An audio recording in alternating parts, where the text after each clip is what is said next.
ప్రభావము సజీవుడైన దేవునికి, మహిమా ఘనత ప్రభావము సజీవుడైన దేవునికి, పరలోకము నుండి దిగి వచ్చిన ఆ నీతి సూర్యునికి, పరలోకము నుండి దిగి వచ్చిన ఆ నీతి సూర్యునికి, దీనుడై భూమికి దిగి వచ్చిన, దీనుడై భూమికి దిగి వచ్చిన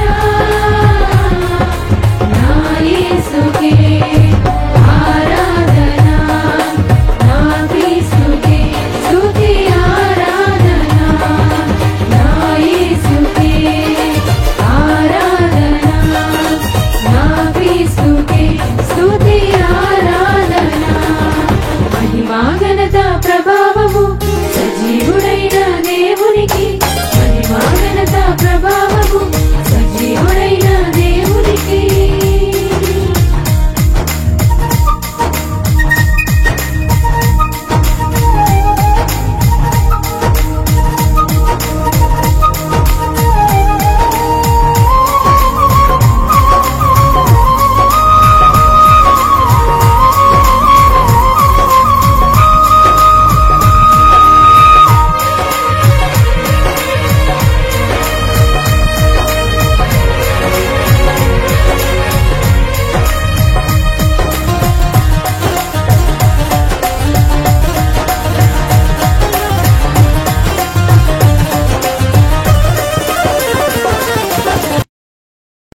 వేల పరిశుద్ధులతో కొనియాడబడు దేవునికి, మన ప్రతిగానములతో కీర్తింపబడు దేవునికి, వేల పరిశుద్ధులతో కొనియాడబడు దేవునికి, మన ప్రతిగానములతో కీర్తింపబడు దేవునికి, దీనుడై భూమికి దిగి వచ్చిన, దీనుడై భూమికి దిగి వచ్చిన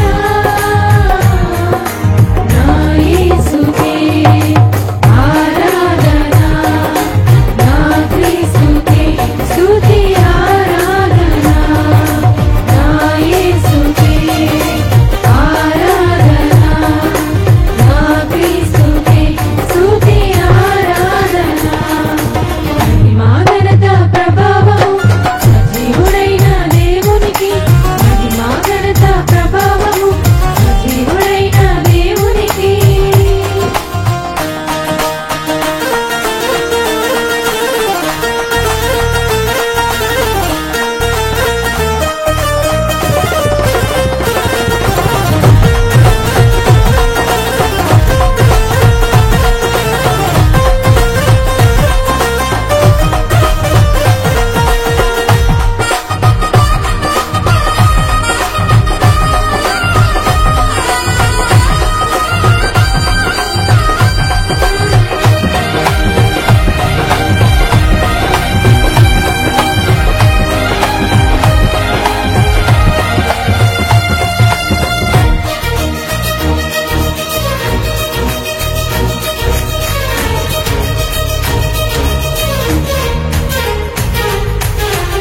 త్వరలో పరిశుద్ధులకై దిగివచ్చు ఆ దేవునికి, పరలోక దూతగణముతో కీర్తించు ఆ దేవునికి, త్వరలో పరిశుద్ధులకై దిగివచ్చు ఆ దేవునికి, పరలోక దూతగణముతో కీర్తించు ఆ దేవునికి, త్వరలో మనకై దిగి వస్తున్నా, త్వరలో మనకై దిగి వస్తున్నా ఆ రాజుకే ఆరాధన, నా ప్రభునికే స్తుతి ఆరాధన,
ప్రాముఖ్యమైనటువంటి సమయంలో మనం ఉన్నాం.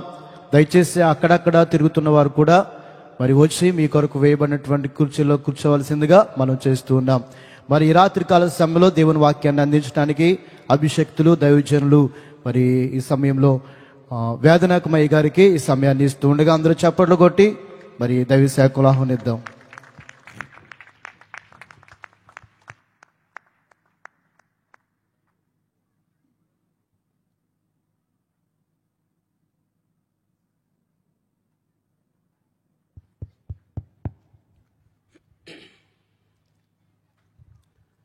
ఘనత వహించబడిన నిజదేవుడు లోకరక్షకుడైనటువంటి యేసుక్రీస్తు ప్రభువుకు స్తుతి స్తోత్రములు సమర్పిస్తూ ఉంటున్నాను. ఈ చక్కని ఆధ్యాత్మికమైన కూడికలకు ఆహ్వానించినటువంటి నాకెంతో సన్నిహితులు, దేవునికి అత్యంత ప్రియులైనటువంటి దేవుని యొక్క దాసులైనటువంటి మోషే పాస్టర్ గారికి నా ప్రత్యేకమైన అభివందనాలు చెల్లిస్తున్నాను. వేదిక మీద ఉన్నటువంటి సేవకులకు, దేవుని బిడ్డలైన మీ అందరికీ కూడా ప్రభు యొక్క నామములో వందనములు చెల్లిస్తున్నాను. దయచేసి ఈ సమయంలో జాగ్రత్తగా దేవుని యొక్క మాటలు మనం విందాం. పరిశుద్ధ గ్రంథం జకరియా 3వ అధ్యాయం 9వ వచనాన్ని చదువుకుందాం. జకరియా 3వ అధ్యాయం 9వ వచనం. యెహోషువ ఎదుట నేనుంచిన రాతిని తేరి చూడుడి. యెహోషువ ఎదుట నేనుంచిన రాతిని తేరి చూడుడి. ఆ రాతికి 7 నేత్రములున్నవి. ఆ రాతికి 7 నేత్రములు ఉన్నవి. దాని చెక్కడపు పనివాడను నేనే, పనిచేయువాడను నేనే. నేనే. ఇదే సైన్యములకు అధిపతియగు యెహోవా వాక్కు. మరియు ఒక దినములోగానే, ఒకే ఒక దినములోగా నేను ఈ దేశము యొక్క దోషమును పరిహరింతును. నేను ఈ దేశము యొక్క దోషాన్ని పరిహరింతును. ఆ దినమున జకరియా 3:9 మనం చూడగలిగినట్లయితే యెహోషువ ఎదుట ఉన్నటువంటి రాతిని తేరి చూడుడి. దానికి 7 నేత్రములు ఉంటున్నాయి. దాని చెక్కడపు పనివాడను నేనే.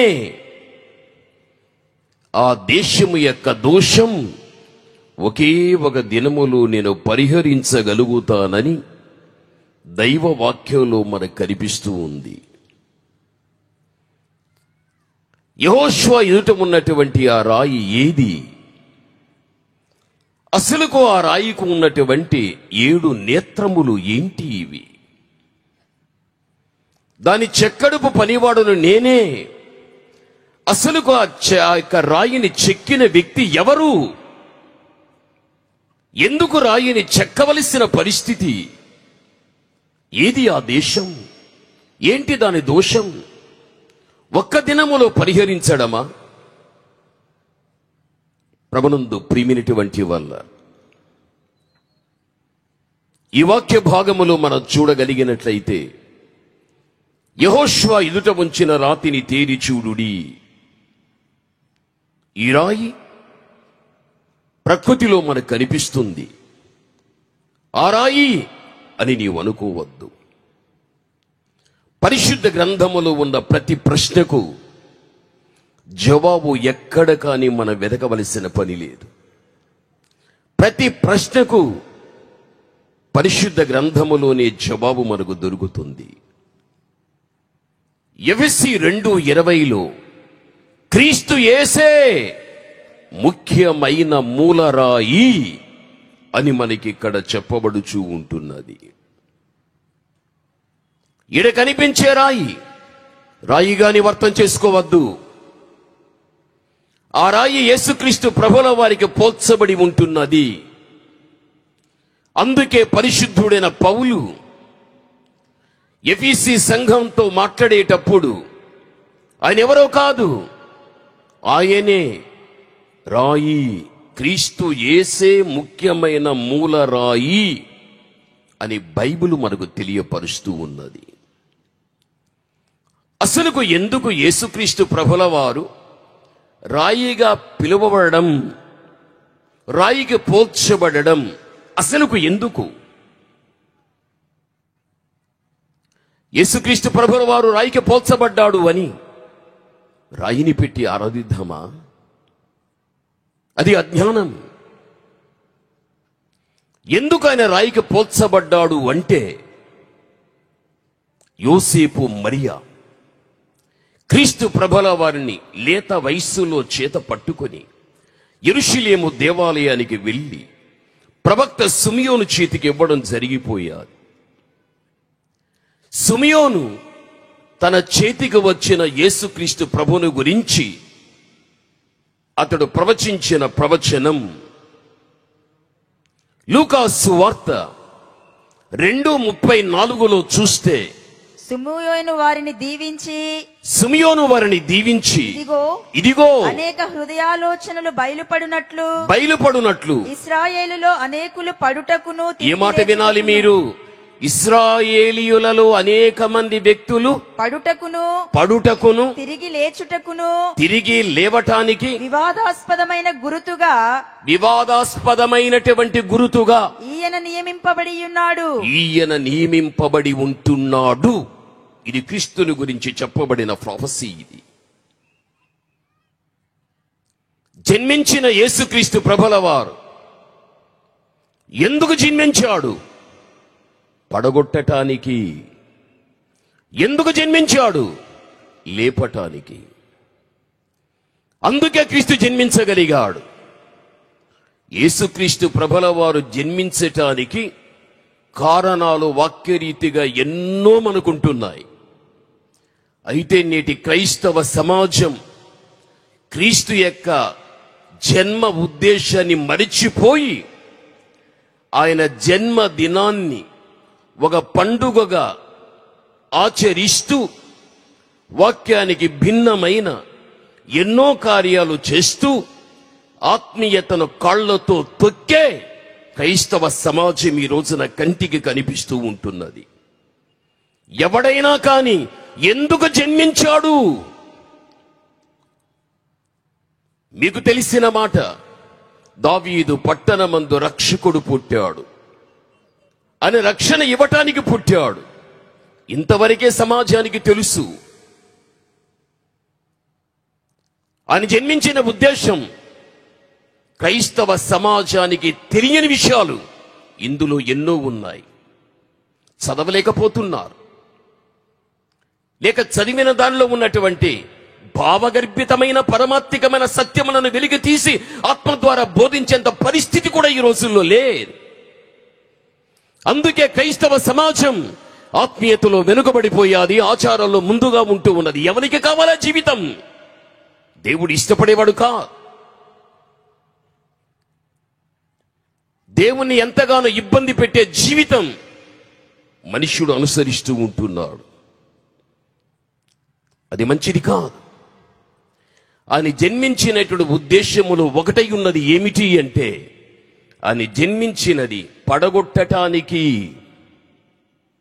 లేపటానికి.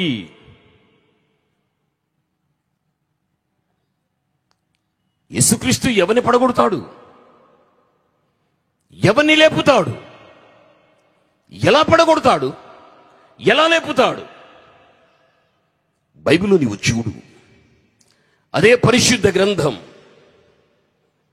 వాక్యములు మనం చూడగలిగితే, గలతీ రాసిన పత్రిక 1 పేతురు 2వ అధ్యాయం, 1 పేతురు 2వ అధ్యాయం 7-8 చూస్తే ఎందుకు పడగొడుతాడు అనే విషయం అక్కడ స్పష్టంగా మనకు రాయబడి ఉంది. చదువుకుందాం.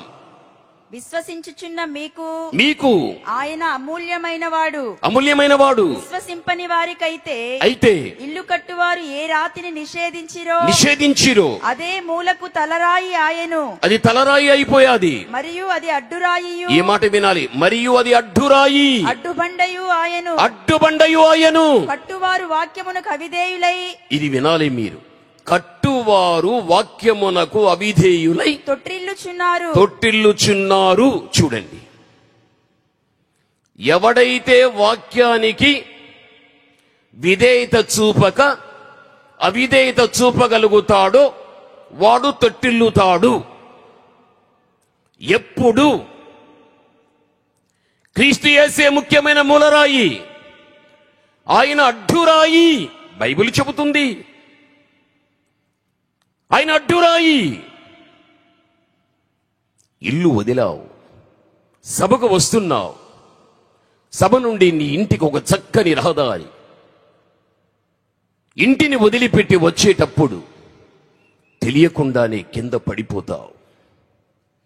ప్రక్క ఉన్న వ్యక్తులు అడుగుతారు, అమ్మా ఎందుకు పడిపోయావు, అయ్యా ఎందుకు పడిపోయావు? నడిచేటప్పుడు రాయి అడ్డొచ్చింది, పాదం తగిలింది. వచ్చిన ఆ అడ్డురాయిని బట్టి నేను తొట్టిల్లా, నేను కింద పడిపోయా. పడిపోయినటువంటి నీవు ఎందుకు పడిపోయావని నిలబడిన వ్యక్తి పడిపోయి నిన్ను అడిగితే, నాకు అడ్డుగా రాయి వచ్చింది కాబట్టే పాదముతో దాన్ని చూడకుండా తన్నగా నేను తొట్టిల్లి తిని. పడిపోవటానికి కారణం రాయే కారణం. వాక్యం ఏం చెబుతున్నది?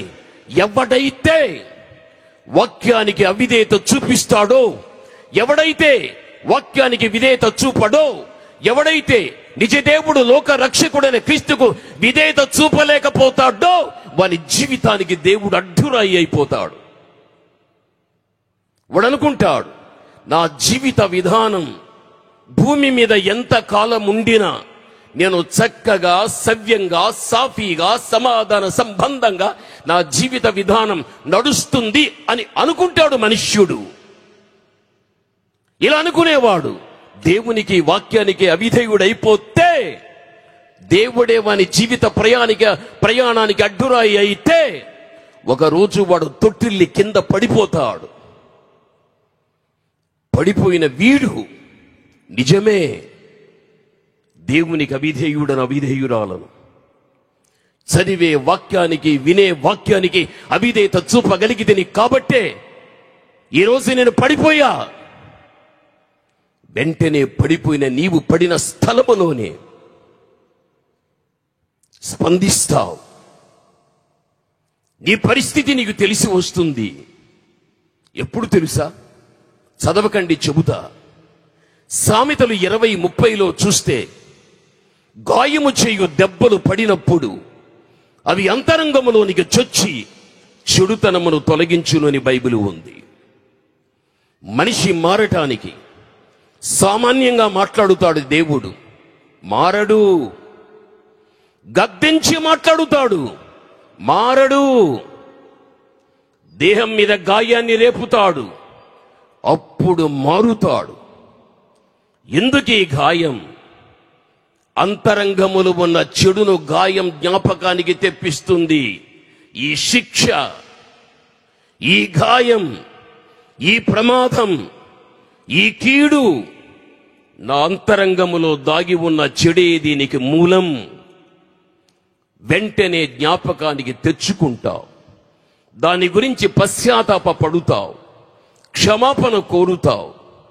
క్షమించిన తర్వాత క్షమించబడేది జీవితములో చెయ్యును తండ్రి అంటావు, మంచిగా బ్రతుకుతానంటావు. అప్పుడు అడ్డురాయిగా నిలబడినటువంటి దేవుడు నిన్ను పడగొట్టినప్పుడు నీ పడిన స్థితిలో మార్పు చెంది పశ్చాత్తాప పడితే ఆయనే నిన్ను మళ్ళీ లేపుతాడు, ఆయనే లేపుతాడు. వాక్య సందర్భం ఎలా ఉంది తెలుసా? పరమగీతం 8వ అధ్యాయం 5వ వచన భాగములో చూస్తే, తన ప్రియుని ఆనుకుని అరణ్య మార్గమున వచ్చునది ఎవతే? జల్దరు వృక్షము క్రింద నేను నిన్ను లేపితిని. చూడు, జల్దరు వృక్షము క్రింద నేను లేపితిని. ఇది జల్దరు వృక్షం, దాని కింద నేను నిన్ను లేపితిని. జల్దరు వృక్షము అంటే యాపిల్ చెట్టు, అది శ్రేష్టమైనది. ఆ చెట్టు శ్రేష్టమైనది, దాని పళ్ళు శ్రేష్టమైనది, దాని నీడ శ్రేష్టమైనది. అది ప్రకృతిలో ప్రతి వ్యక్తికి ఎంతో ప్రయోజనాత్మకమైనది. ఆ జల్దరు వృక్షమే యేసుక్రీస్తు ప్రభుల వారికి పోల్చబడి ఉంటున్నది. అని శ్రేష్టమైన వాడు. చెట్టు ఎంత శ్రేష్టమో, ఫలము ఎంత శ్రేష్టమో, దాని నీడ ఎంత శ్రేష్టమో, దేవుడు కూడా శ్రేష్టమైన వాడు. శ్రేష్టమైనటువంటి దేవుని మాట, జల్దరు వృక్షము క్రింద నేను నిన్ను లేపి తిని. అనగా ఎవరైతే దేవుని వైపు తిరుగక, ఎవరైతే గన జీవితాన్ని మార్చుకోలేక, ఎవరైతే దేవుని భయము లేకుండా స్వబుద్ధిని ఆధారం చేసుకొని ఇష్టానుసారమైన జీవితము జీవిస్తూ ఉండగలుగుతారో, అలాంటి వ్యక్తికి అవకాశం ఇచ్చి వాని యొక్క అంతరంగ పరివర్తన నిమిత్తంగా వానితో ఎన్ని విధాలుగా మాట్లాడినా వాడు మారకపోతే వాని జీవిత ప్రయాణానికి దేవుడు అడ్డురాయి అయినప్పుడు వాడు తప్పనిసరిగా పడడం అనేది జరుగుతుంది. వాడు పడిన తరువాత వానికి మార్పు రాగలిగి వాని జీవితంలో చేసిన ప్రతి పొరపాటు చెప్పుకొని ఒప్పుకొని, దేవా నేను మార్పు చెందుతున్నానని దేవుని దగ్గరికి ఎవడైతే రాగలుగుతాడో, జల్దరు వృక్షమని చెప్పబడే క్రీస్తు దగ్గరికి వచ్చిన వాణ్ణి లేపుతాడు మళ్ళీ దేవుడు. నేనైనా మరి నీవైనా క్రీస్తు ప్రభుని నమ్మటానికి ముందు మన వెనకటి జీవితాన్ని గురించి ఆలోచిస్తే మన మీద మనకే అసహ్యం అనిపిస్తుంది. ఎటువంటి రోత బ్రతుకు నేను బ్రతికితేనా అని. అటువంటి రోత బ్రతుకులో, పరివర్తన చెందలేని కాలములో మనందరికీ దెబ్బ పడినప్పుడు, కింద పడినప్పుడు, తప్పును ఒప్పుకున్నప్పుడు, మంచిగా బ్రతుకుతానని దేవునికి ఒప్పందం చేసుకున్న తర్వాత ఆ జల్దరు వృక్షమైన క్రీస్తు దగ్గర పడిన నిన్ను దేవుడే లేపుతాడు. నిన్ను లేపాడు, నన్ను లేపాడు. అందుకే పడగొట్టువాడు ఆయనే, లేపువాడు ఆయనే బైబిల్ చెబుతూ ఉంది. అందుకే యెహోషువ ఎదుట ఉంచిన రాతిని తేరి చూడుడి, ఆ రాయే యేసుక్రీస్తు. నీ జీవితానికి ఎప్పుడు కానీ ఆయన అడ్డురాయిగా రాకూడదు, నువ్వు తొట్టిల్లకూడదు. అలా ఉండాలి అంటే ఆయనకు ఇప్పుడు నీ వినిచున్న వాక్యానికి, ఇంట్లో నువ్వు చదువుకున్న వాక్యానికి, నాలాగా నువ్వు బోధించేటువంటి వాక్యానికి విధేయత. వాక్యమునకు అవిధేయులు అనే వారు తొట్టిల్లుచున్నారు. ఈరోజు నువ్వు ఆలోచించు, నీ జీవిత విధానం చక్కగా సాగుతుందా, లేక ఎక్కడైనా ఆగిపోవడం జరుగుతూ ఉందా? ఒకసారి నీవు ఆలోచించు. మన దేవుడు ప్రేమ కలిగిన వాడు, మన దేవుడు దయగలిగినటువంటి వాడు. ఎందుకు అంటే పడిపోయిన ప్రతి వ్యక్తిని కూడా పడిన స్థితిలోనే దేవుడు పెట్టువాడు కాదు. పడిపోయిన ప్రతి వ్యక్తి కూడా పశ్చాత్తాపముతో దేవుని దగ్గర కనబడితే అని ఏం చేస్తాడు తెలుసా? ఒక చిన్న ప్రవక్త మనకు కనిపిస్తున్నాడు. ఆయన ఇచ్చే ప్రత్యక్ష సాక్ష్యం ఎలా ఉంది తెలుసా? మీకా 7వ అధ్యాయం 8లో మీరు చూడండి. మీకా ఇచ్చే సాక్ష్యం ఎలా ఉంది తెలుసా? నా శత్రువా, మీకా 7:8లో నా శత్రువా, నా మీద అతిశయింపవద్దు, నా మీద నువ్వు అతిశయించవద్దు. నేను క్రింద పడినను, నేను క్రింద పడిపోయినను, తిరిగి లేతును. చూడండి, నీ కింద పడిపోయినా నేను తిరిగి లేస్తా. అంటే మీకా జీవించిన కాలంలో ఎవరున్నారు? మీకాకు శత్రువులు ఉన్నారు. ఎవరా శత్రువులు? ఇశ్రాయేలుల యొక్క ప్రజల మధ్య, యూదా ప్రజల మధ్య మీకా ఒక ప్రవక్తగా ఉన్నప్పుడు ధర్మశాస్త్రాన్ని గురించి వారికి ప్రకటించేటప్పుడు ఆ ప్రకటన కూడా ఎటువంటిది అంటే, ఆ ప్రజలను ఈ ప్రజలను చూచినప్పుడు వారి జీవితంలో మీకాకు కనిపించినటువంటి బలహీనతలను బట్టి దిద్దుబాటుతో కూడిన బోధ చేశాడు వారికి. మీ బలహీనతలు దిద్దుకొనండి అని. మీరు దిద్దుకుంటేనే సరే, మీరు దిద్దుకోకపోతే దేహము గుండా మీరు చేసిన ప్రతి చెడు క్రియకు ఒక రోజున న్యాయపీఠము దగ్గర దేవుడు మీకు తీర్పు తీర్చగలుగుతాడని దైవావేశముతో తాను ప్రసంగించినట్లు మీకాలోనే మనకు కనిపిస్తుంది. ఆయన బోధ విన్నవారు ఏం చేశారు తెలుసా? ఓ మీకా, మాలో ఉండే బలహీనత నువ్వు చూపిస్తున్నావా? మాలో జరుగుతున్న చెడు నువ్వు చూపిస్తున్నావా? ఏదో ఒక రోజున మాలో ఉండే చెడు నీలో రాకుండా ఉండదు. మాలో నడుస్తున్నటువంటి పాపం ఒకరోజు నీలో కూడా నడుస్తుంది. ఆ సమయంలో నీవు కూడా పడిపోయిన వ్యక్తి అవుతావు అని దిద్దుబాటుతో కూడిన బోధ ప్రజలకు చేసేటప్పుడు దిద్దుకోవలసినది బదులు, మార్పు చెందవలసినది బదులు, ఈరోజు మా బలహీనతలు చూచి మమ్మల్ని హెచ్చరిస్తున్నావా? మాలో ఉన్న బలహీనతలే భవిష్యత్తులో నీకు రావడం జరుగుతుంది. మేము పడినట్లుగానే నీవే పడగలుగుతావు. అప్పుడు మేము చూచి నిన్ను పకపక నిన్ను చూచి నవ్వమా అన్నారు వారు, బోధ విన్నవారు. అందుకే మీకా అన్నాడు, ఓ నా శత్రువా, ఓ నా శత్రువా, నీవు అన్నట్టుగానే ఒకవేళ భవిష్యత్తులో నేనన్నది పడడమే జరిగితే నా దేవుడు ఏం చేస్తాడు? నన్ను తిరిగి లేపుతాడు. ప్రవక్తకు తెలుసు బాగా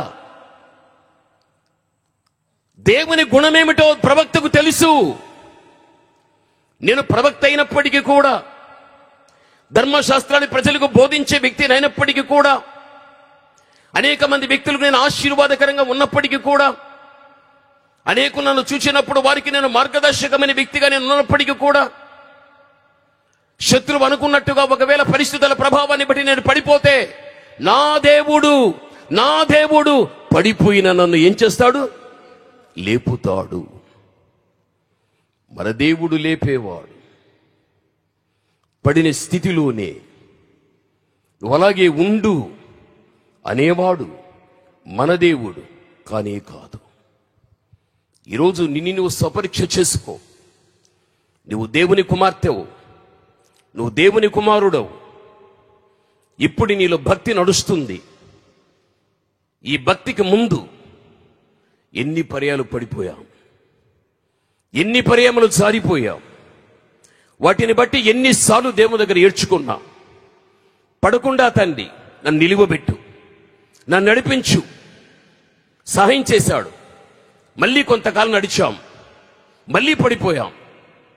పడిపోయినటువంటి పరిస్థితులు ఎన్నిసార్లు జరిగాయి, ఎన్నిసార్లు నువ్వు దేవునికి చెప్పుకున్నావు, ఎన్నిసార్లు నిన్ను లేపాడు.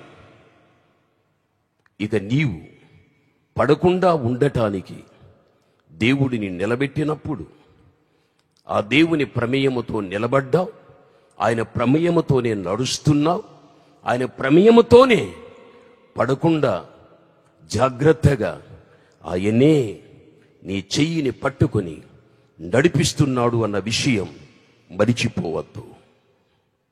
ఈ సభలో చాలా మంది ఉన్నారు, వారికున్న విశ్వాసం, నేను నిలబడ్డా, నేను నడుస్తున్నా, నా ప్రాణం ఉన్నంత వరకు నేను నడవగలుగుతాను అనే నమ్మకం నీ కలిగాది అంటే ఆ నమ్మకం దేవుడే ఇచ్చాడు.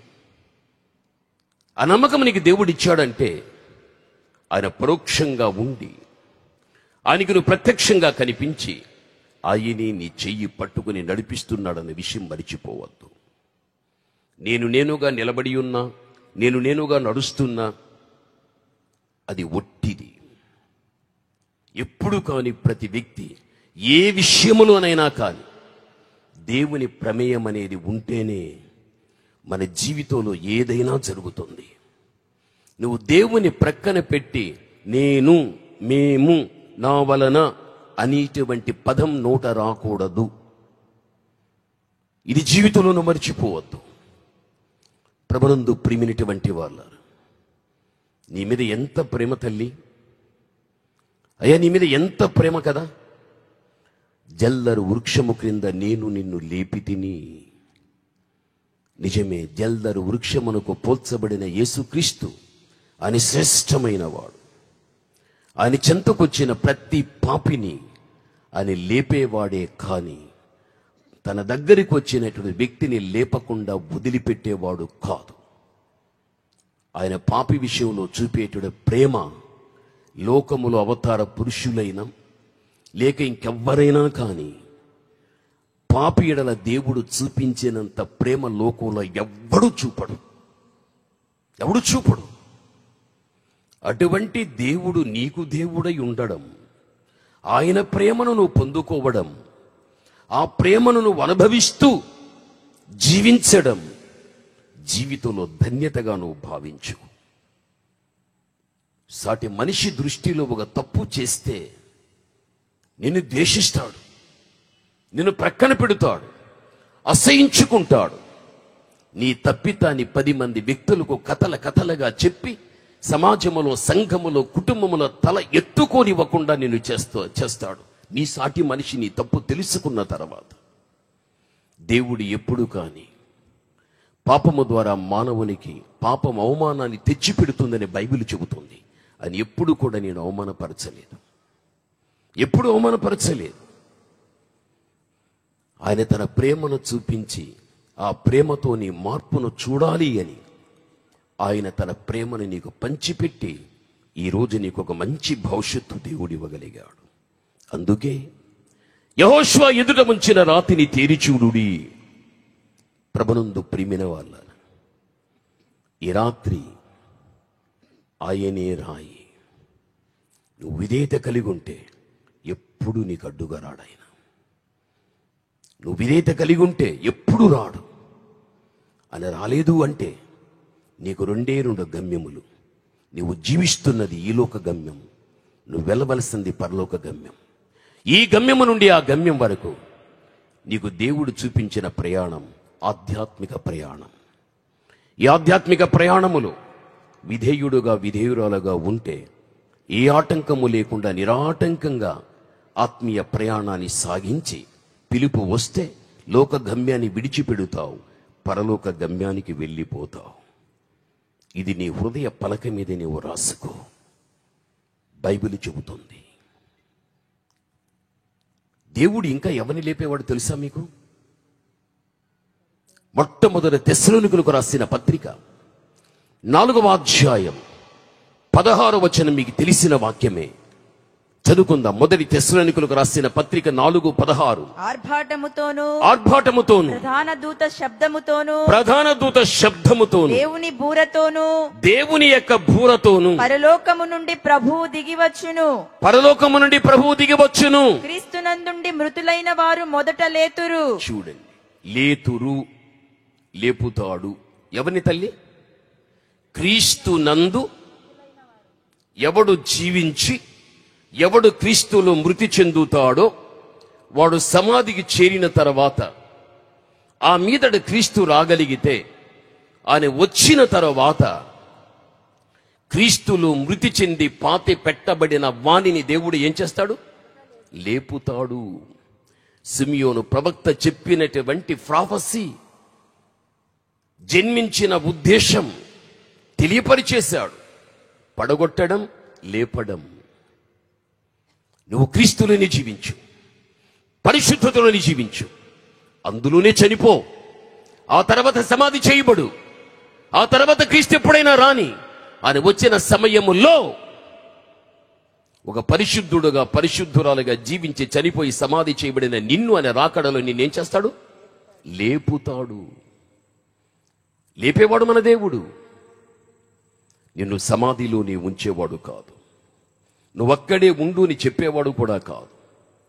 మళ్ళీ నీ జీవితానికి అంతం అన్నది లేకుండా నీవిక దేవునితో శాశ్వతంగా జీవించేటువంటి గొప్ప కృప ఆయన రాకడలో ఆయన ఎవరిని లేపుతాడో వారికి ఆ యొక్క ఆశీర్వాదాన్ని దేవుడు ఇస్తాడు.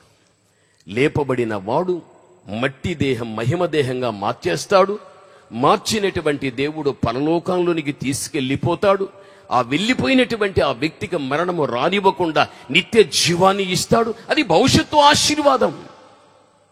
ఇది భవిష్యత్తులో క్రీస్తుని నమ్ముకున్న ప్రతి వ్యక్తికి కలిగే కార్యం ఇది. ఇటువంటి శ్రేష్టమైన కార్యాలు ఆయన కుమారులు కుమార్తెలైనటువంటి మనకు దేవుడు సిద్ధపరిచి ఉంచినప్పుడు ఆ భవిష్యత్తును అందుకుని అనుభవించి ఆనందముతో సాగిపోవటానికి నీవు కూడా ఆశ కలిగిన వ్యక్తివై ఉండాలని బైబిల్ చెబుతూ ఉంది మనకు. ఈరోజు నువ్వు ఆలోచించు. మన దేవుడు లేపేవాడు. బ్రతికిన కాలములో పడిపోయినప్పుడెల్లా ప్రభు దగ్గరికి వెళితే లేపాడు. ఆయన బ్రతికించాడు. ఆయన బ్రతుకుతూ ఉన్న కాలము తనువు చాలిస్తే మళ్ళీ సమాధికి వెళితే మళ్ళీ లేపేవాడు. ఆయన దగ్గర మనం కూర్చోబెట్టుకునేవాడు. ఇంత గొప్ప ధన్యత దేవుడు మనకిచ్చాడు. ఇంతవరకు నీకు అర్థమయ్యాలి. రెండవది, ఆ రాతిని తేరిచూడుడి. ఆ రాతిని తేరిచూడుడి. రాయి క్రీస్తే. అయితే యేసుక్రీస్తు ప్రభువుని తేరిచూడుడి. రాయిని తేరి చూడాలని కాదు, ప్రకృతికి సంబంధించింది. ఆ రాయి యేసుక్రీస్తే. యేసుక్రీస్తుని తేరి చూడాలి అంటే మన కన్నులు దేవుణ్ణి చూచేవిగా ఉండాలి. మన కన్నులు ఎవరిని చూచేవిగా ఉండాలి? దేవుణ్ణి చూచేవిగా ఉండాలి. అయితే ఈ రోజుల్లో ప్రభువు ప్రాణము పెట్టగా, సంఘాన్ని సంపాదించగా, సంఘం ఈ రోజుల్లో తేరి ఎలా చూస్తున్నది అనేది ఆలోచిస్తే చరిత్రకు మనం వెళ్ళిపోదాం. ఆది కాండాన్ని మీరు చూడండి. బైబిల్ గ్రంథం తీసి బైబిల్ ఒక మాట చెబుతుంది. ఆది కాండం మనము చూడగలిగితే 29వ అధ్యాయం 17వ వచనాన్ని చదువుకుందాం. లేయా జబ్బు కండ్లు గలది. ఆది కాండం 29:17లో లేయా జబ్బు కండ్లు కలిగినది. రాహేలు రూపవతి సుందరి అయి ఉండెను. ఇది చరిత్ర.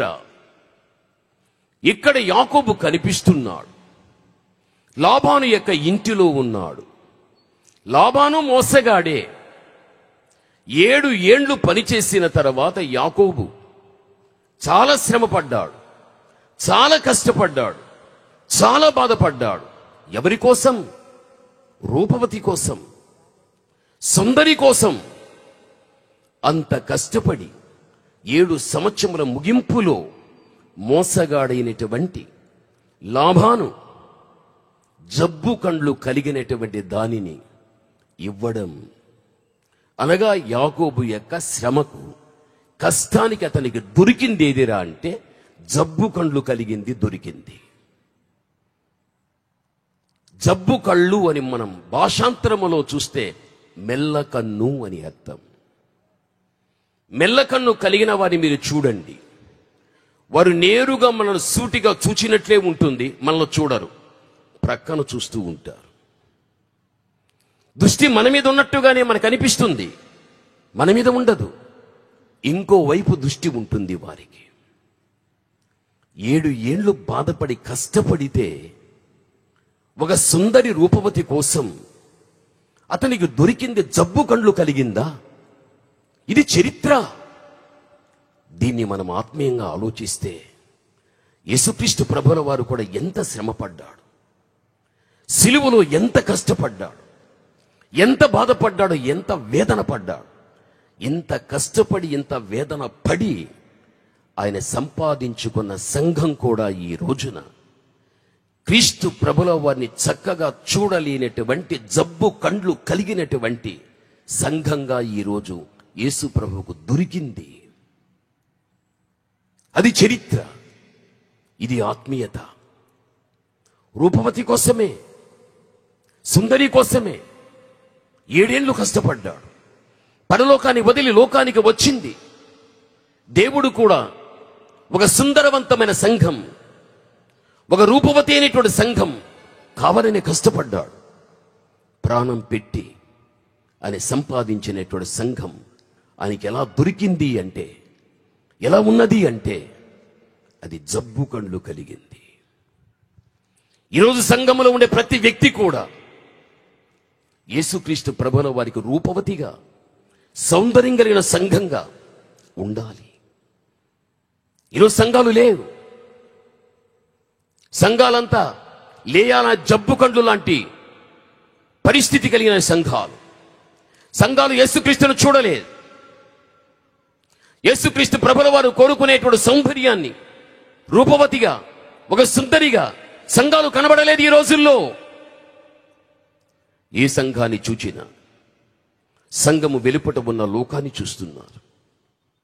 ఆ చూసిన లోకాన్ని సంఘాలు తెచ్చిపెట్టుకోగలిగారు. ఈరోజు సంఘాలు దేవుణ్ణి బట్టి నడవలేదు. ఈరోజు సంఘాల్లో పూర్తిగా రాజకీయమే నడుస్తూ ఉంది. అధికార దాహం, సమస్తకు ధనం ఉంటే దోచేయడం. ఈరోజు సంఘాలలో మనుషులు నేను,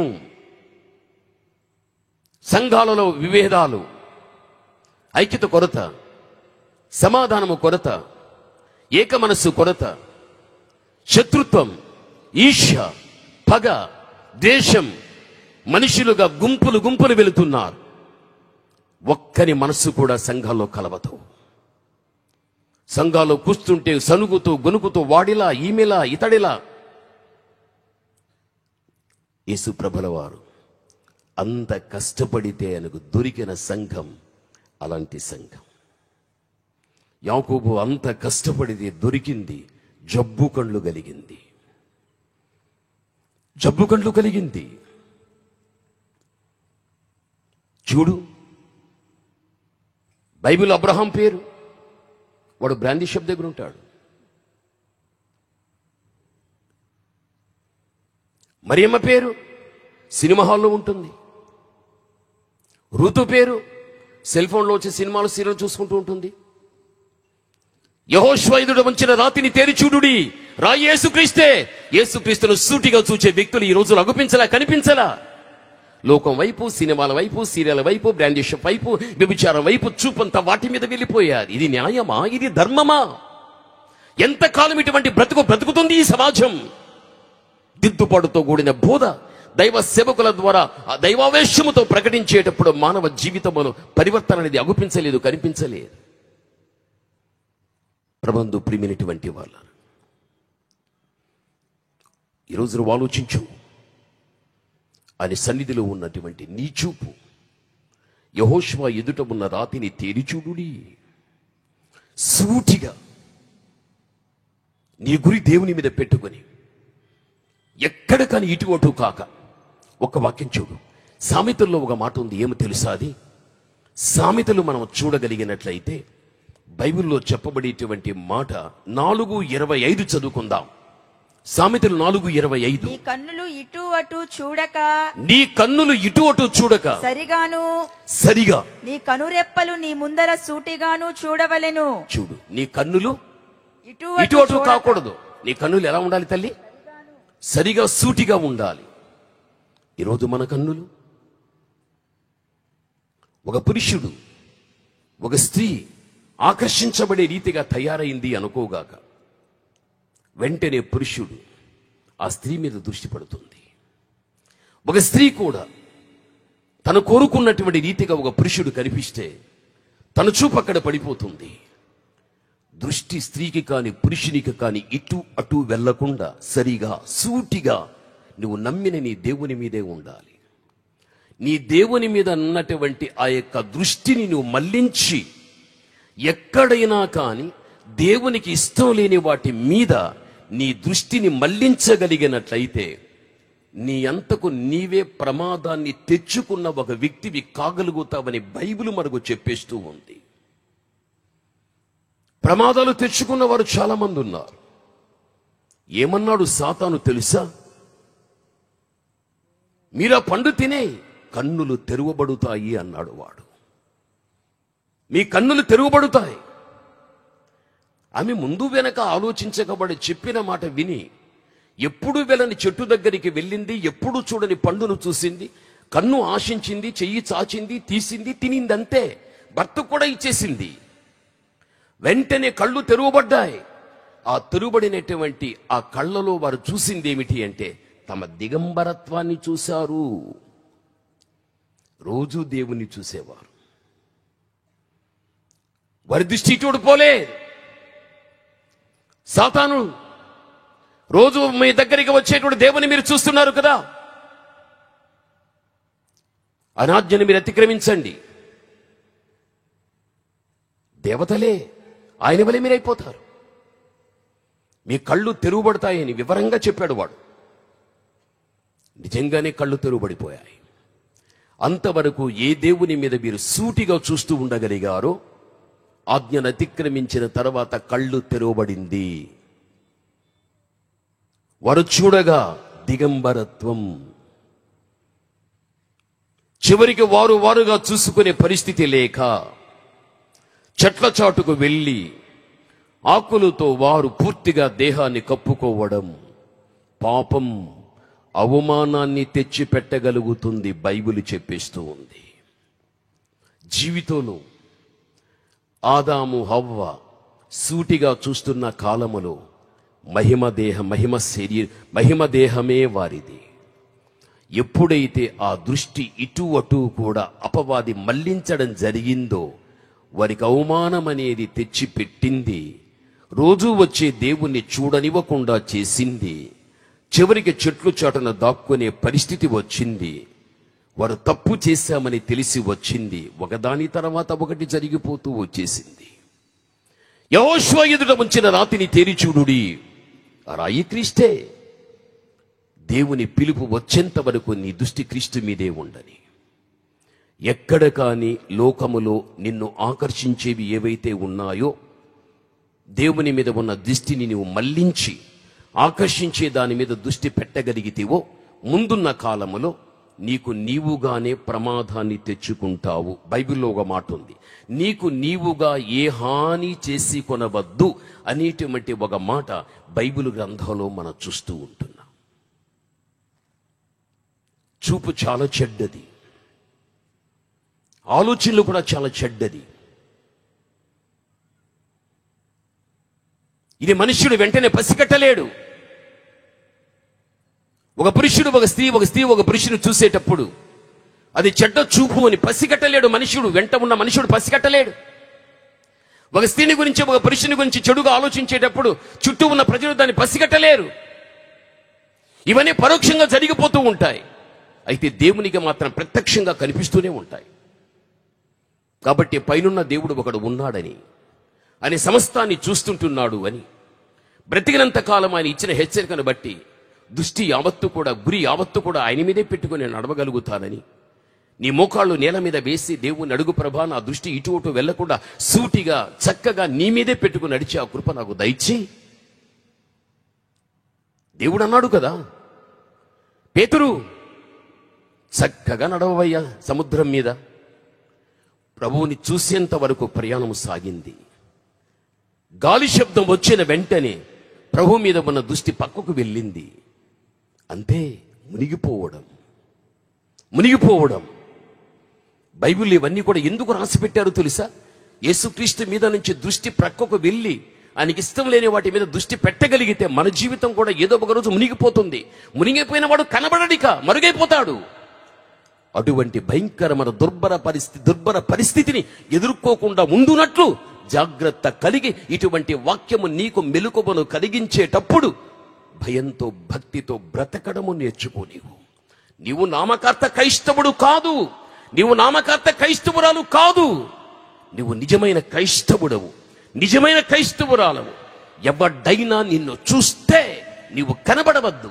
ఎవడ్డైనా నిన్ను చూడని నీలో నుండి యేసుని చూపించు, నీలో నుండి క్రీస్తు సాక్ష్యాన్ని చూపించు, నీలో నుండి క్రీస్తు ప్రభుల వారి ఈ భూమి మీద జీవించి వదిలిపెట్టినటువంటి ఆ జీవితాన్ని నువ్వు చూపించు. యేసు క్రీస్తులో ఏ దైవత్వపు యొక్క గుణములైతే లోకానికి క్రియాపూర్వకంగా చూపించగలిగాడో నేను చూసే ప్రతి వ్యక్తికి నీలో దైవత్వపు యొక్క గుణాలను క్రియాపూర్వకంగా అనేక మంది వ్యక్తులకు చూపించు. అప్పుడే నీవు దేవుని కుమారుడవు, అప్పుడే నీవు దేవుని కుమార్తెవు. అందుకే ఈ రోజు వరకు దేవుడు నిన్ను బ్రతకనిచ్చి ఈ 2025వ సంవత్సరాన్ని కూడా బహుమానంగా ఇచ్చాడు దేవుడు. ఇది నువ్వు మరిచిపోవద్దు. మన పట్ల దేవుని సంకల్పం,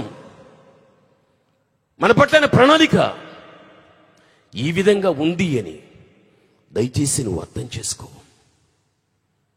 ప్రభునందు ప్రియమైనటువంటి వాళ్ళ, మరి దేవుడు మంచివాడు. అందుకే ఒక మనిషితో మనిషి మాట్లాడినట్లుగా ముఖాముఖిగా మనతో మాట్లాడుతున్నాడంటే నా బాగోగును నీ బాగోగును ఎంత చక్కగా దేవుడు కోరుకుంటున్నాడో ఒకసారి ఆలోచించు. మనిషి అనుకుంటాడు, ఈమె చెడిపోతే బాగుండు కదా, ఇతడు చెడిపోతే బాగుండు కదా. ఒకవేళ వాడు అనుకోకపోతే, వాని దృష్టిలో మనమే ఒకవేళ చెడిపోతే, ఇలాగే చెడిపోని వాళ్ళు, ఇలాగే చెడిపోని వాళ్ళు బాగుపడకూడదు. నీ చుట్టూ ఉన్న సమాజం ఇటువంటి ఆలోచన కలిగి ఉంటుంది నీ విషయంలో. నా దేవుడు మాత్రం బ్రతికినంత కాలము నా కుమారుడు నా కుమార్తె బాగోగును కోరే వ్యక్తిని, వారు ఎప్పుడు కూడా మంచిగానే ఉండాలి అని దేవుడు కోరుకునేవాడు. అందుకే బైబిల్లో ఒక మాట చూడు. హెబ్రీలకు రాసిన పత్రికను చదవగలిగితే బైబిల్ ఒక మాట చెబుతూ ఉంది. 12వ అధ్యాయం 2వ వచనాన్ని చదువుకుందాం. హెబ్రీ 12:2 చదువుకుందాం. మనలను ఆవరించి ఉన్నందున మనము కూడా ప్రతి భారాన్ని సులువుగా చిక్కులు పెట్టు పాపమును విడిచిపెట్టి విశ్వాసానికి కర్తయు దానిని కొనసాగించువాడునైనా యేసు వైపు చూచుచు. ఎవరి వైపు తల్లి? యేసు వైపు చూచుచు. మళ్ళీ మొదట చదువు తల్లి. ఇంత గొప్ప సాక్షి సమూహము. చాలు. పైనేమో ఇంత గొప్ప సాక్షి సమూహము అన్నాడు. విశ్వాసానికి కర్త అయినటువంటి యేసుక్రీస్తు వైపు చూచుచు సులువుగా చిక్కులు పెట్టే పాపం నుండి దూరమైపోతూ బైబిల్లో చెబుతుంది. ఇంత గొప్ప సాక్షి సమూహం. ఈరోజు నీ ముందు ఒక గొప్ప సాక్షి సమూహాన్ని దేవుడు పెట్టాడు. ఒక మంచి సాక్ష్యాన్ని కలిగిన గుంపుని దేవుడు పెట్టాడు. ఒక సమూహం. ఎవరా సమూహం? ఐగుప్తు దేశములో ఉన్న ఇశ్రాయేలు యొక్క ప్రజలను దేవుడు వెలుపలికి తీసుకుని వచ్చి వాగ్దాన దేశానికి నడిపించేటప్పుడు ఆ ప్రజలందరూ కూడా దరిదాపు 20 లక్షల మంది పైబడినటువంటి వ్యక్తులే గొప్ప సాక్షి సమూహం అని బైబిల్ చెబుతూ ఉంది. వీరు మనకు మంచి సాక్ష్యాన్ని ఇచ్చేవారు. వీరు ఏమిస్తున్నారు సాక్ష్యం మనకు? పగటి కాలమందు దేవుడు మేఘస్తంభములో, రాత్రి కాలమందు దేవుడు అగ్నిస్తంభములో వారి మధ్యకు దిగి వచ్చేశాడు. వచ్చిన వాడు ఏం చేశాడు? ఆయన నడిచాడు, వీని నడిపించాడు. వారి ముందుకొచ్చిన దేవుడు నడుస్తున్నప్పుడు ఆ దేవుణ్ణి వీరు తేరి చూచారు. వారి దృష్టి ఆయన మీద పెట్టుకోగలిగారు. ఆయన ప్రయాణం ఎక్కడ? వాగ్దాన భూమి దగ్గరికి. వాగ్దానం చేశాడు కదా, ఆ వాగ్దాన దేశంలోనికి రావాలి అంటే ఆయనే వీరిని నడిపించాలి. ఆయన నడిచాడు, వీరిని నడిపించాడు. నడిచే దేవుడు ముందు, నడిచే వ్యక్తులు వెనుక. వారి ముందు ఉన్నటువంటి దేవుణ్ణి ఎవడైతే చూచాడో ఆ చూచిన వాడు భూమికి, వాగ్దాన భూమిలోనికి వెళ్ళిపోయాడు. వాడు మంచి సాక్ష్యాన్ని కలిగిన వాడు. వాని లాంటి వ్యక్తులు ఎంతమంది ఉన్నారు? వారే ఈ గొప్ప సమూహం, సాక్షి సమూహం అని బైబిల్ చెబుతూ ఉంది. ఆ ప్రయాణంలో అనేక మంది వ్యక్తులు ఐగుప్తిని జ్ఞాపకం తెచ్చుకోగలిగారు. అక్కడే బాగుందని కోరుకోగలిగారు.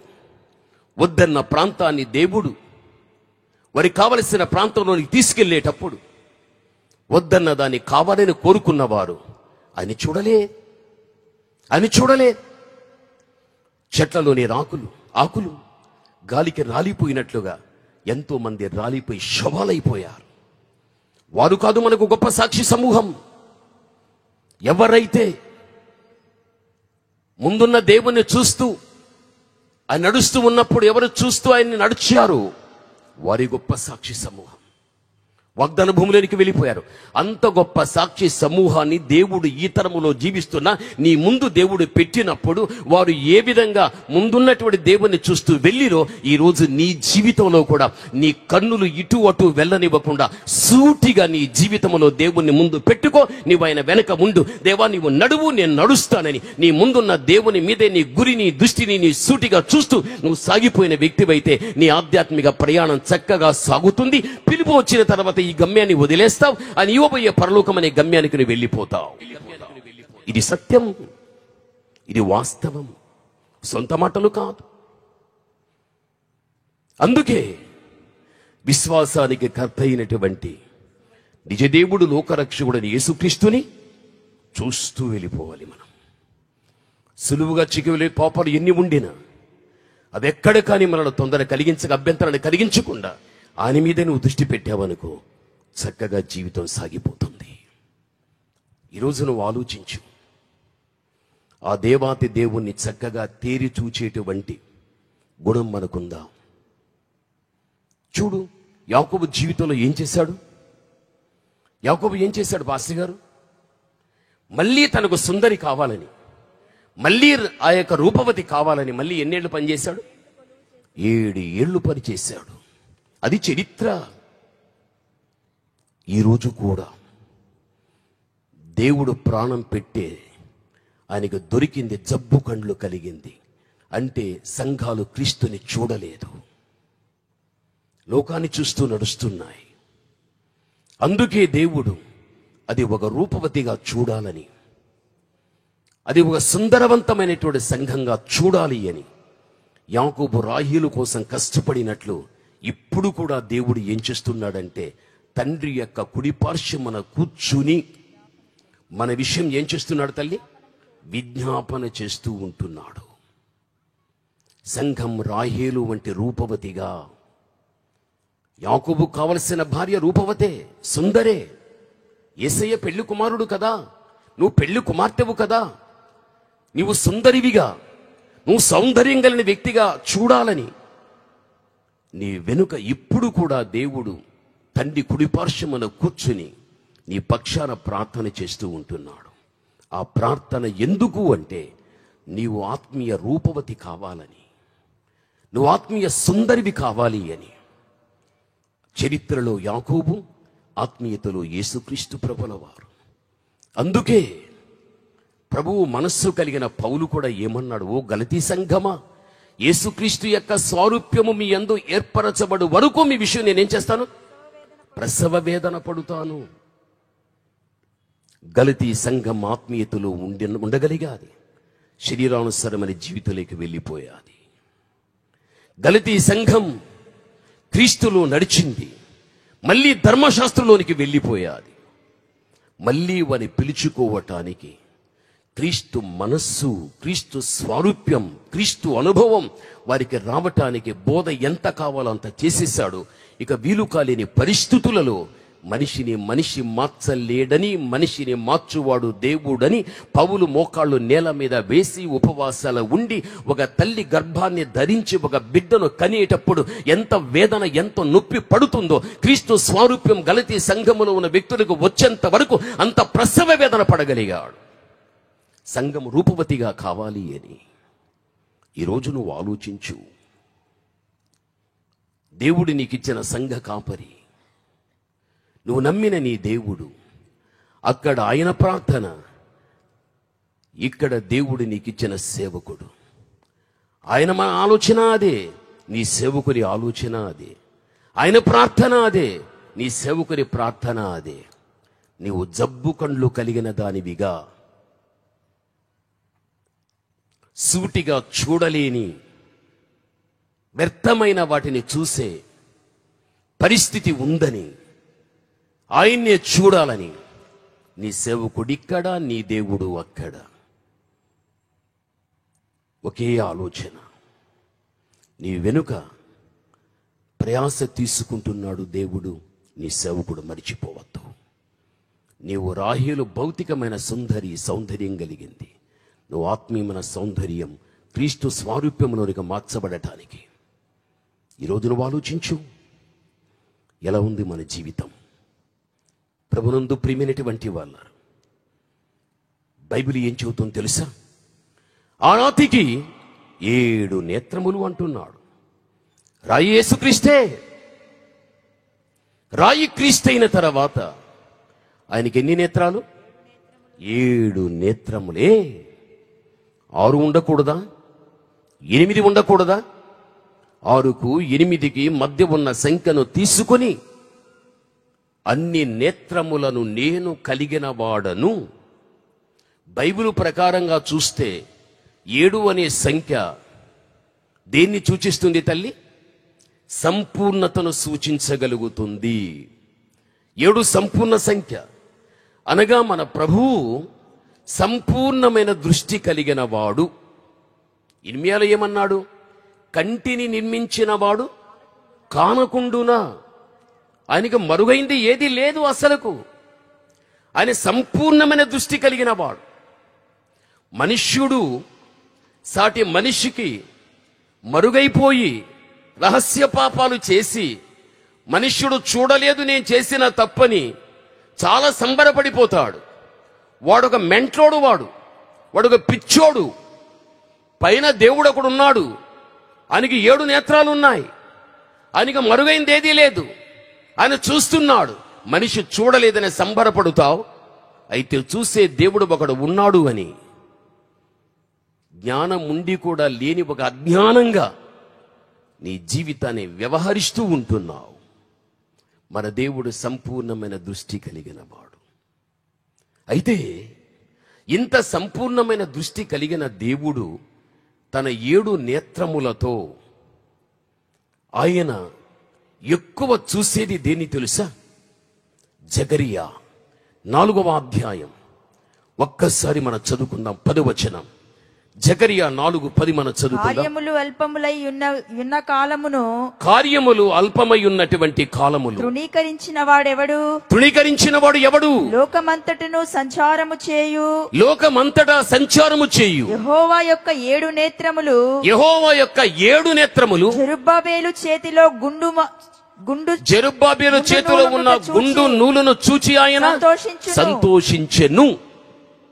జకరియా 4:10 చూడగలిగితే బబులోను చెరలో ఉన్నటువంటి వారు 70 సంవత్సరముల తదనంతరం చెర నుంచి విడుదల పొంది వారు యెరూషలేముకు ప్రయాణమై వెళ్ళేటప్పుడు యెరూషలేములో జెరుబ్బాబేలు ఆ రోజున బబులోను రాజు చేత ఏ యెరూషలేములో ఉన్న దేవాలయాన్ని కూల్చేశాడో ఆ కూల్చబడిన ఆలయాన్ని కట్టడానికి 70 సంవత్సరముల తర్వాత జెరుబ్బాబేలుతో పాటు అనేక మంది వ్యక్తులు యెరూషలేముకు వెళ్లి ఆలయాన్ని కట్టడానికి వారు సిద్ధమైనప్పుడు ఆలయానికి ఉపయోగించేటువంటి గుండు నూలు జెరుబ్బాబేలు చేతులు పెట్టుకోగలిగాడు. అప్పుడు యెహోవా దేవుడు ఎన్ని నేత్రాలతో చూచాడు తల్లి? 7 నేత్రములతో చూచాడు. చూచి ఏం చేశాడు తల్లి? సంతోషించాడు. జెరుబ్బాబేలు చేతిలో ఉన్న గుండు నూలు చూచి సంతోషించెను. ఎన్ని నేత్రాలతో? 7 నేత్రం. సంపూర్ణంగా దృష్టి దాని మీదే పెట్టాడు. జెరుబ్బాబేలు చేతిలో గుండు నూలు ఉన్నదే, జెరుబ్బాబేలు చేతిలో గుండు నూలు ఉన్నదే. సంతోషం, సంతోషం. దేవునికి సంతోషాన్ని కలిగించేది ఏదైతే ఉంటుందో దాని మీదనే తన 7 నేత్రాలు పెట్టి దేవుడు చూస్తూ సంతోషించగలుగుతాడు. ప్రభునందు ప్రియమైనటువంటి వాళ్ళారా, దేవుడు ఇష్టపడి సొలొమోను చేత ఆలయాన్ని కట్టించుకున్నాడు.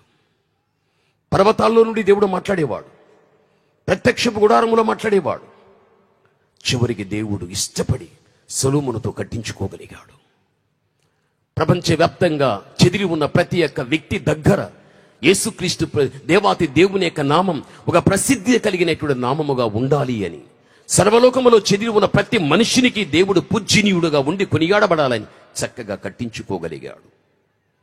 శత్రువుల చేతిలోది భూమి మట్టం అయిపోయిన తర్వాత ఆయన భక్తాదులు యావత్మంది ఏకమైపోయి కట్టడానికి ఉపయోగపడే పరికరాలు చేత పట్టుకున్నప్పుడు 7 నేత్రాలతో చూచి నా ఆలయం మళ్ళీ కట్టబడుతూ ఉంది, నా భక్తులు యావత్మంది కూడా రాగలుగుతారు, నా ప్రసన్నత అక్కడ ఉండగలుగుతుంది. ఆలయం ఏదో కాదు, ఆలయం ఏదో కాదు, ఆలయం పరలోక రాజ్యానికి ప్రతిబింబం. ప్రపంచవ్యాప్తంగా ఉన్న సంఘాలన్నీ కూడా పరలోక రాజ్యానికి ప్రతిబింబం ఎలా చెప్పవచ్చు? భూమి మీద ఉన్న సంఘాలు పరలోకానికి ఎలా ప్రతిబింబం? ధవల సింహాసని మీద ఆసీనుడై ఉండడం, 4 జీవులు ఎదురుగా ఉండడం, 24 పెద్దలు, ప్రధాన దూతలు, కోట్ల కొలది దూతల పరివారం ఏక కంఠముతో దేవుడు పరిశుద్ధుడు పరిశుద్ధుడు పరిశుద్ధుడని గాన ప్రతిగానం చేస్తూ నిత్యము ఆరాధనే. నువ్వు ఏ సంఘానికి సంబంధించిన వ్యక్తివైనా, సంఘములో ఉన్న ప్రతి వ్యక్తి కూడా ఒకే కంఠంతో పరమ తండ్రిని ఆరాధిస్తూ స్తుతిస్తూ పాడుతున్నారు అంటే అది పరలోక రాజ్యానికి ప్రతిబింబం కాదా? అక్కడ దూతల ఆరాధన, ఇక్కడ భక్తుల ఆరాధన. అక్కడ దేవుడు మహిమ పొందడం, ఇక్కడ దేవుడు మహిమ పొందడమే. మన మోషేయ్య గారు మంచి కొయర్, పిల్లలందరినీ చూస్తే వాళ్ళ దేవదూతులాగా కనిపిస్తారు. స్క్రీన్లో చూస్తే అంత చక్కగా. ఆ బిడ్డలు ఎంతకాలం కష్టపడ్డారో. అందరూ కూడా ఒక మనస్సు కలిగి, అందరూ ఒకేసారి కంఠాన్ని విప్పి వారు తమ్ము తాము మర్చిపోయి ఆ చక్కని పాటలు ఆత్మీయంగా పాడేటప్పుడు ఇది ఇక్కడ చిన్న పరలోకమని అనిపించగలిగాది. భక్తుల ఆరాధన ఇక్కడ, దూతల ఆరాధన అక్కడ. అది దేవునికి మహిమ, ఇక్కడ దేవునికి మహిమ. అందుకే పరలోక రాజ్యం, భూమి మీద ఉన్న సంఘం దానికి ప్రతిబింబము లాంటిది. అటువంటి ఆలయాన్ని కట్టడానికి ఉపయోగపడే ఒక చిన్న పరికరం గుండు నూలు. దాన్ని మట్టపు గుండు అని మనం అంటాం. గోడ కట్టేటప్పుడు గోడకు మట్టపు గుండు వేస్తేనేది చక్కగా కట్టబడుతుంది. గోడకు మట్టపు గుండు మేస్త్రి వేయకపోతే గోడ వంకరైపోతుంది. అందుకే చక్కగా కట్టబడేటువంటి ఆలయ విషయములో ఉపయోగపడే పరికరాన్ని చూచి దేవుడు సంతోషించాడు. బైబిల్ చెబుతుంది. ఒక మాట చూడు, ఆమోసు 7:7 చూడు. నీవు ఆమోసు 7:7లో ఒక మాట ఉంది. ఏముంది తెలుసా? మరియు యెహోవా తాను మట్టపు గుండు చేత పట్టుకొని గుండు పెట్టి చక్కగా కట్టబడిన ఒక గోడ మీద నిలువబడి ఇట్లు దర్శన రీతిగా నాకు కనపరిచాడు. యెహోవా ఆమోసు నీకు కనబడుచున్నదేమని నన్ను అడుగగా నాకు మట్టపు గుండు కనబడుచున్నదని నేను అంటిని. అప్పుడు యెహోవా సెలవిచ్చినది ఏమనగా నా జనులకు ఇశ్రాయేలీల మధ్య మట్టపు గుండు నేను వేయబోచున్నాను. చాలు తల్లి. ఆమోసు ఇక్కడ దర్శనాలు చూశాడు. చక్కగా కట్టబడిన గోడ మీద దేవుడి నిలబడి మట్టపు గుండును చేత పట్టుకున్నాడు. ఆమోసు, దర్శనములో నీకేం కనిపిస్తున్నది? దేవా, చక్కగా కట్టబడిన గోడ మీద మట్టపు గుండు పెట్టుకుని నిలబడి ఉంటున్నావయ్యా అని చెప్పగలిగాడు. వెంటనే దేవుడు అన్నాడు, నా చేతిలో ఉన్న మట్టపు గుండు నేను ఇశ్రాయేలుల మీద నేను వేయబోతుంటున్నాను. ఇక్కడేమో ఇశ్రాయేలు ప్రజల మధ్య, అక్కడేమో ఆలయము దగ్గర. ఆలయము చక్కగా కట్టబడిన తర్వాత ఆలయానికి వచ్చేటువంటి ప్రతి వ్యక్తి మీద కూడా దేవుడు మట్టపు గుండు వేసేటువంటి వాడే. గోడ వంకరగా ఉన్నదంటే మట్టపు గుండు లేదు. సంఘములో వంకరతనము కనిపిస్తున్నది అంటే అక్కడ మట్టపు గుండు అని చెప్పబడేటువంటి వాక్యము లేదు. మట్టపు గుండుకు పోల్చబడినదే దేవుని వాక్యం. వాక్యం ఒక వ్యక్తిని చక్కపరుస్తుంది. వాక్యం ఒక వ్యక్తి యొక్క వంకరతనాన్ని తీసివేస్తుంది. ఒక వ్యక్తి చక్కగా ఎదగటానికి సహాయపడుతుంది. అందుకే పరమగీతం 7:7లో అన్నాడు, నీవు తాళవృక్షమంతా తిన్నని దానివి కదా. తాళవృక్షం, తమాల వృక్షం, ఖర్జూరపు చెట్టు, తాటి చెట్టు, ఈత చెట్టు భూమి మీద మొలిచిన తర్వాత ఇవి చక్కగా ఏపుగా సూటిగా ఆకాశాన్ని అంటుకునే రీతిగా పెరిగిపోతాయి. ఎక్కడ కానీ ఈ చెట్లు శాఖోపశాఖలుగా వ్యాపించి వంకరతనాన్ని చూపించేటివి కాదు. సంఘములో ఉన్న నీవు ఈ రోజున వంకరతనము లేకుండా నువ్వు చక్కగా ఎదిగే వ్యక్తివిగా కావాలి అంటే మట్టపు గుండుకు గుండు నూలుకు సూచనగా ఉన్న దేవుని వాక్యాన్ని ఇశ్రాయేలుల మధ్య నేను వేస్తాను, వారి వంకరతనము నాకు కనిపిస్తుంది, వారిని చక్కపరుస్తా. అదే మాట ఈ రోజున చక్కగా మట్టపు గుండు వేసి కట్టబడిన ఆలయానికి వెళ్ళేటువంటి నీ మీద కూడా మట్టపు గుండన్న వాక్యాన్ని వేసి నీ వంకరతనాన్ని తీసేసి నిన్ను చక్కగా దేవుడు కట్టువాడుగా ఉంటున్నాడు. అందుకే ఆయన 7 నేత్రములతో ఏం చేస్తున్నాడు తల్లి? చూస్తున్నాడు. నా సేవకుడు మట్టపు గుండన్న వాక్యాన్ని ఆలయానికి వచ్చే వ్యక్తుల మీద వేయబోతున్నాడు. సేవకుని బట్టి సంతోషిస్తాడు. ఆలయాన్ని కట్టే వ్యక్తిని బట్టి సంతోషిస్తాడు. అది పరలోక రాజ్యానికి ప్రతిబింబం లాంటిది. అందుకే మరి దేవుడు 7 నేత్రాలు కలిగిన వాడు. అటువంటి దేవాతి దేవుని యొక్క దృష్టి స్పష్టమైన రీతిలో సంఘము మీద, సంఘానికి వెళ్ళే నీ మీద దృష్టి ఉందని, ఆయన మన మీద వాక్యం అనే గుండు వేస్తున్నాడని, దాని ద్వారా వంకరతనము కనిపిస్తే సరిచేసుకుని ఆ వాక్యము ద్వారాని చక్కగా సంఘములో కట్టబడిన వ్యక్తి అయితే నిన్ను బట్టి దేవుడు ఏమవుతాడు తల్లి? సంతోషిస్తాడు. నీవు సంతోషపరిస్తే దేవుడు నిన్ను సంతోషపరుస్తాడు. ఇందులో సందేహం లే. యెహోషువ ఎదుట ఉంచిన రాతిని తెరిచూడుడి, దానికి 7 నేత్రములు. బైబిల్ ఏం చెబుతున్నది? దాన్ని చెక్కడుపు పనివాడును నేనే. అంటే ఆ రాయి చెక్కబడిపోయాది. రాయి యేసుక్రీస్తే. యేసుక్రీస్తు ప్రభుల వారు చెక్కబడిపోయాడు. లోకములో యేసుక్రీస్తుని ఎవడు చెక్కాడు? చెక్కితే ఆయన ఏమయ్యాడు? ఇది ఒక ఉడ్డనుకో కొయ్యనుకో, ఇది ఒక చెట్టు నుండి తీయబడింది కొయ్యి.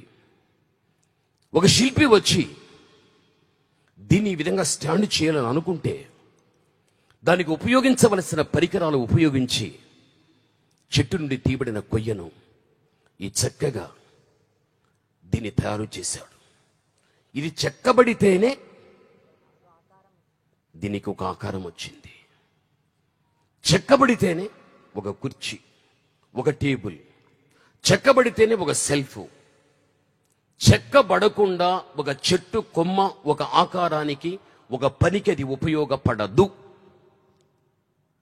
అదే రీతిగా బైబిల్ ఏం చెబుతుందో తెలుసా? అదే నువ్వు యెషయా గ్రంథాన్ని నీవు చూడు, నీకు తెలిసినటువంటి మాటే. 53:10 చూస్తే అతన్ని నలుగగొట్టడానికి ఇష్టమాయను. చూడండి, క్రీస్తు లోకానికి వచ్చాడు. దేవుడు యేసుక్రీస్తు ప్రభు నలగొట్టబడటానికి దేవునికి ఇష్టమయ్యాదంట. ఆ విధంగాని ఏ దేవునికి ఇష్టమైందో ఆయన ఇష్టము చొప్పున యేసుక్రీస్తు ప్రభుల వారు నలగొట్టబడ్డాడు, చెక్కబడిపోయాడు. ఆయన చెక్కబడి చివరికి ఆయన మనందరికీ కూడా ఒక రక్షణ సిద్ధం చేసి ఇచ్చాడు. ఆయన చెక్కబడకపోతే, నలుగొట్టబడకపోతే, ప్రాణం పెట్టకపోతే మనకు రక్షణ దొరికేది? ఇది చెక్కబడకపోతే, ఇది మనకి ఇటువంటి చక్కని ఆకారముతో తయారై ఇది మనకు ఉపయోగపడేది కాదు. నువ్వు కూర్చున్న కుర్చీ అది చెక్కతో చేయబడింది అనుకో. నీ ఇంట్లో టేబుల్ ఉంది, నీ ఇంట్లో కుర్చీ ఉంది, అవన్నీ చెక్కతో చేయబడే. సోఫా ఉంది, అవన్నీ ఒక చెట్టుకు సంబంధించినవి. చెట్టు నుండి తీయబడినప్పుడు కొమ్మే, శిల్పి దాన్ని చెక్కిన తర్వాత కుర్చీగా, టేబుల్గా, ఏ విధంగా అది బెంచిగా తయారై నీకు ఉపయోగపడుతూ ఉన్నదో అదే రీతిగా లోకానికి వచ్చిన యేసుక్రీస్తు ప్రభుల వారి విషయంలో తండ్రి అయిన దేవుడే అతడు చెక్కబడడం, నలుగొట్టడం దేవునికి ఇష్టం. కాబట్టి దేవుడు ఎక్కడ ఈ లోకంలోనికి వచ్చి చెక్కబడి కొట్టబడి నలుగొట్టబడి ఆయన మనకు ఏంగా ఉపయోగపడ్డాడు అంటే రక్షకుడుగా. అందుకే దాని చెక్కడుపు పనివాడును నేనే. క్రీస్తు లోకములో చెక్కబడి మనకు ఒక రక్షకుడుగా ఆయన మన ప్రత్యక్షమై ఈరోజు మనమందరం కూడా ఆయన స్వారూప్యములోనికి రావటానికి దేవుడు కృప దయచేశాడు. ఎంత ధన్యత! ఎవరైనా నన్ను అడుగుతారు, నిన్ను అయ్యా నీవు రక్షించబడ్డావా అని ఒక వ్యక్తి అడిగితే నీవేమంటావు? నేను రక్షించబడ్డా. అమ్మా నువ్వు రక్షించబడ్డావా అని అడిగితే రక్షించబడ్డా. మార్పు చెందావా? బాప్తిసం తీసుకున్నావా? చెందానండి, బాప్తిసం తీసుకున్నానండి. మా పాస్టర్ గారు మోషే పాస్టర్ గారండి, మా ఆలయం పలానా ఆలయం అండి. ఈ రోజున ఇవన్నీ చెప్పుకుంటున్నావంటే నీకోసం చెక్కబడిన యేసుక్రీస్తు నువ్వు చెప్పుకునే వాటన్నిటినీ కూడా క్రీస్తు ప్రభు ద్వారా నీ కలిగాయి అనే విషయం నువ్వు మరిచిపోవద్దు. ఇది సత్యం, ఇది సత్యం. ఊరకనే రాలేదు.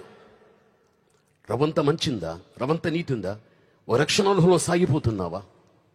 యేసుక్రీస్తు ప్రభు చెక్కబడ్డాడన్న విషయం మరిచిపోవద్దు. ప్రాణమే త్యాగం చేసేశాడు. ఎంత ప్రేమ కదా! ప్రభునందు ప్రియమైనటువంటి వాళ్ళ అలా ఉండని. చివరికి బైబిల్ చెబుతున్నది, ఆ దేశం యొక్క దోషం ఒక్క దినములో నేను పరిహరిస్తాను అంటున్నాడు.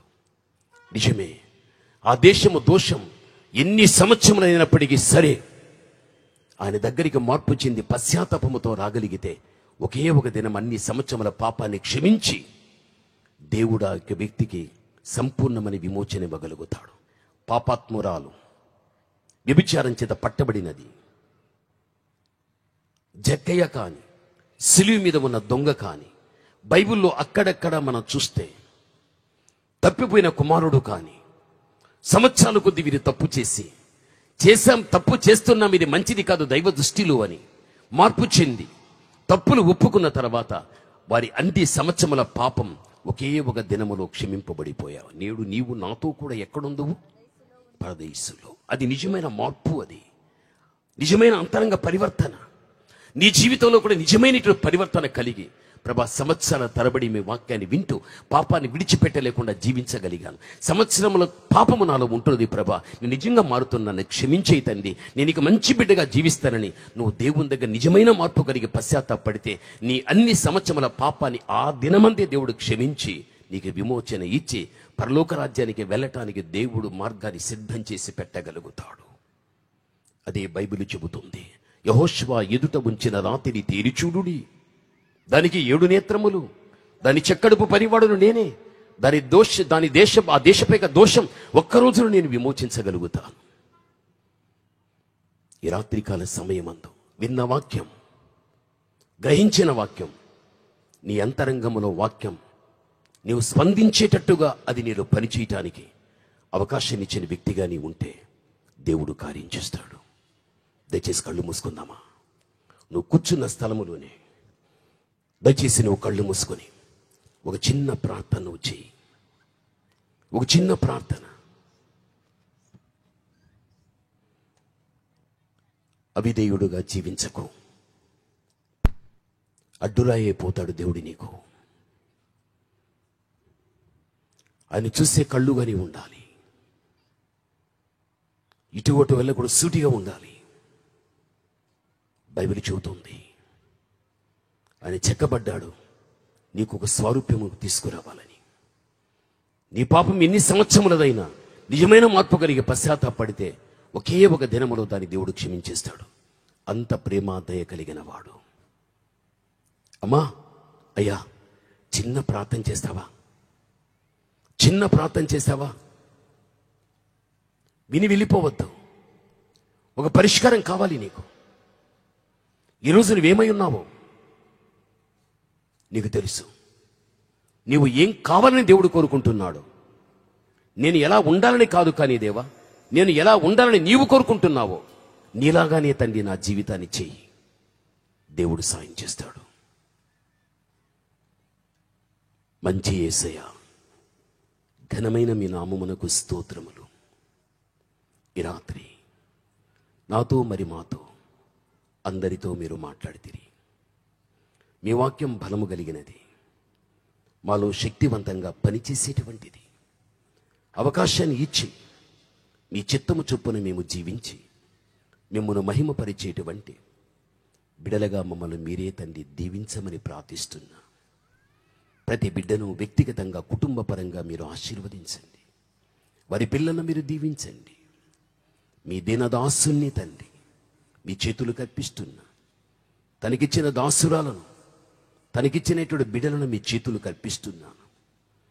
దేవా, వ్యక్తిగతంగా కుటుంబపరంగా సంఘపరంగా సేవపరంగా మీ బిడ్డలను అంచెలంచెలుగా మీరు హెచ్చించి మీ నామ మహిమార్థకంగా మీ బిడ్డను వాడుకొని మీ బిడ్డ అనేక మంది వ్యక్తులకు మార్గదర్శకుడుగా ఉండి భవిష్యత్తులో మీ బిడ్డ ఎడల మీకున్న మీ ఉన్నతమైన ఉద్దేశములు ఏవైతే ఉన్నాయో అవన్నీ కూడా దీవెనగా మీరు చేయమని, రేపన్న దినాన మీ దైవదాసులు తండ్రి జాన్ వెస్లీ గారు వస్తుండగా సంపూర్ణ ఆత్మ అభిషేకముతో బిడ్డను అభిషేకించి బిడ్డలందరికీ తండ్రి ప్రయోజనార్థకమైనటువంటి ఆత్మపూర్ణ సందేశం మీ బిడ్డ నుండి మీ బిడ్డలకు అందించమని క్రీస్తు ప్రశస్త నామమును బట్టి ప్రార్థన చేస్తున్నాము తండ్రి.